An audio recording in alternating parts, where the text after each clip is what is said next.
NCP എന്ന പാർട്ടിയെ മഹാരാഷ്ട്രയിൽ കെട്ടിപ്പടുക്കുന്നതിൽ നിർണായകമായ പങ്കായിരുന്നു അജിത് പവാറിനുണ്ടായിരുന്നത്. പ്രത്യേകിച്ച് ഈ മഹാരാഷ്ട്രയിലെ ഈ പൂനെ, ബാരാമതി പ്രദേശങ്ങളിലെ സഹകരണ സംഘങ്ങൾ കേന്ദ്രീകരിച്ചായിരുന്നു അദ്ദേഹത്തിൻ്റെ ആദ്യകാല പ്രവർത്തനം. സഹകരണ രംഗത്തിലൂടെയായിരുന്നു അദ്ദേഹം രാഷ്ട്രീയ രംഗത്ത് ശക്തമായി വന്നത്. തുടർന്ന് അവിടുത്തെ പഞ്ചാര മില്ലുകൾ, അതായത്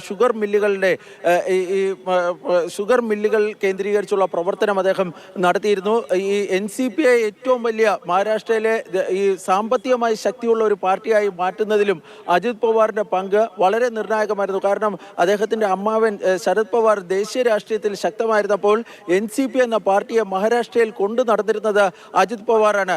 ഈ ദേശീയ രാഷ്ട്രീയത്തിലെ ശരത് പവാറും അതുപോലെ തന്നെ ഈ സുപ്രിയ സുലെയും ഒക്കെ വളരെ ശക്തമായി നിൽക്കുന്ന സമയത്തും ഈ മഹാരാഷ്ട്രയിൽ തങ്ങളുടെ കോർ ബേസിൽ ഈ പാർട്ടിയെ ഒപ്പം നിർത്തുകയും അതുപോലെ തന്നെ പാർട്ടിയുടെ സംഘടനാ സംവിധാനങ്ങൾ ശക്തമായി കൊണ്ടുപോകുന്നതിനുമൊക്കെ ഏറ്റവും നിർണായകമായ പങ്ക് വഹിച്ചിരുന്നത് അജിത് പവാറാണ്.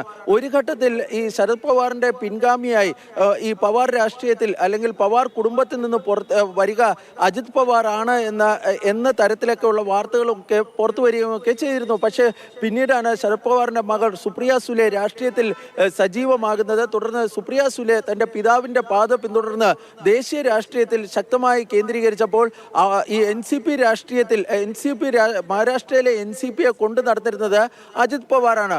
എന്നാൽ ഈ മഹാരാഷ്ട്രയിലെ സർക്കാർ രൂപീകരണവുമായി ബന്ധപ്പെട്ട് ഈ BJPക്ക് നൽകുന്ന പിന്തുണ സംബന്ധിച്ചുള്ള കാര്യത്തിലാണ് അജിത് പവാറും അതുപോലെ തന്നെ തൻ്റെ അമ്മാവനായ ശരത് പവാറും തമ്മിൽ തെറ്റിയിരുന്നത്. ആ ഘട്ടത്തിൽ പോലും ഈ രാഷ്ട്രീയമായി തെറ്റുമ്പോൾ പോലും തൻ്റെ അനന്തരവനോട് ശരത് പവാറിന് എന്നും ഒരു വാത്സല്യം ഉണ്ടായിരുന്നു എന്നായിരുന്നു ഈ രാഷ്ട്രീയ കേന്ദ്രങ്ങളിലൊക്കെ മറ്റും പറഞ്ഞിരുന്നത്. അജിത് പവാറിനെതിരെ പല ആരോപണങ്ങളൊക്കെ ഉയരുമ്പോൾ പോലും പവാർ കുടുംബം അതിനോട് പ്രതികരിച്ചിരുന്നില്ല.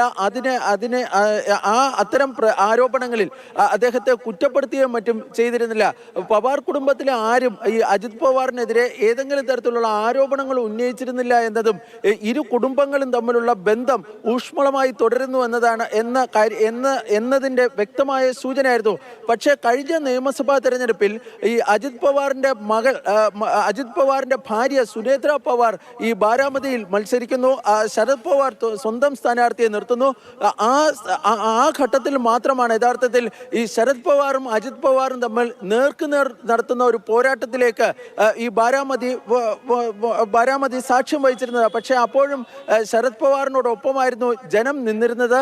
പിന്നീട് എന്നാൽ ഈ പല തെരഞ്ഞെടുപ്പുകളിലും ഈ നിയമസഭാ തെരഞ്ഞെടുപ്പുകളിൽ ശരത് പവാറിന്റെ പല ശക്തി കേന്ദ്രങ്ങളിലും ഈ NCP സ്ഥാനാർത്ഥികൾക്ക്, അതായത് ശരത് പവാറിനോടൊപ്പമുള്ളവർക്ക് പരാജയം സംഭവിച്ചിരുന്നു. ഇതിന് പ്രധാനമായും അക്കാലത്ത് പറഞ്ഞു കേട്ടിരുന്ന ഒരു വിലയിരുത്തലായി പുറത്തു വന്നിരുന്നത് സംഘടനാ സംവിധാനത്തിൽ NCPയുടെ സംഘടനാ സംവിധാനത്തിൽ അജിത് പവാറിനുള്ള ശക്തിയാണ്. അദ്ദേഹത്തോടൊപ്പമായിരുന്നു പല പ്രവർത്തകരും ഉണ്ടായിരുന്നത്. അവർ തെരഞ്ഞെടുപ്പ് വന്നപ്പോൾ അജിത് പവാറിന്റെ രാഷ്ട്രീയ ലൈനിനോടൊപ്പം നിന്നു. അതാണ് NCPക്ക് പൂന, ബാരാമതി മേഖലകളിൽ കഴിഞ്ഞ നിയമസഭാ തെരഞ്ഞെടുപ്പിൽ ചില തിരിച്ചടികൾ ഉണ്ടായിരുന്നതെന്ന് വാർത്തകളൊക്കെ പുറത്തു വന്നിരുന്നു.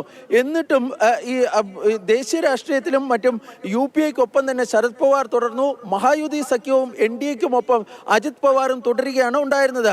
പക്ഷേ കഴിഞ്ഞ കോർപ്പറേഷൻ തെരഞ്ഞെടുപ്പിന് ശേഷം ഈ മഹാരാഷ്ട്രയിൽ മഹാവികാസ് അഘാഡിയുടെ തിരിച്ചുവരവ് ഏതാണ്ട് അസാധ്യമാകുന്ന അല്ലെങ്കിൽ വളരെ ക്ലേശകരമാകുന്ന ഒരു തരത്തിലേക്ക് മഹാരാഷ്ട്ര രാഷ്ട്രീയം എത്തിയിരുന്നു. കോൺഗ്രസും ശിവസേന, ഉദ്ധവ് താക്കറെ വിഭാഗത്തിനുമൊക്കെ പ്രസക്തി നഷ്ടപ്പെടുന്ന തരത്തിൽ മഹാരാഷ്ട്ര രാഷ്ട്രീയം മാറുകയുമൊക്കെ ചെയ്തിരുന്നു. ഇതിൻ്റെ കൂടി പശ്ചാത്തലത്തിലാണ് രണ്ട് NCPകളും ഒന്നാകുന്നു എന്ന വാർത്തകൾ പുറത്തു വന്നിരുന്നത്.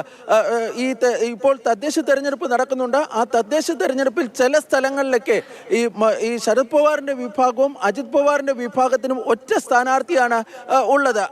അങ്ങനെ ഈ തെരഞ്ഞെടുപ്പിന് ശേഷം ഒരു ഔദ്യോഗികമായ ലയനം അല്ലെങ്കിൽ രണ്ട് NCPകളും ഒന്നാകുന്ന തരത്തിലുള്ള ഒരു പ്രഖ്യാപനം ഉണ്ടാകുമെന്ന റിപ്പോർട്ടുകളും കഴിഞ്ഞ ദിവസങ്ങളൊക്കെ അതിശക്തമായി തന്നെ മഹാരാഷ്ട്ര രാഷ്ട്രീയത്തിലും ദേശീയ രാഷ്ട്രീയത്തിലുമൊക്കെ ഉയർന്നിരുന്നു.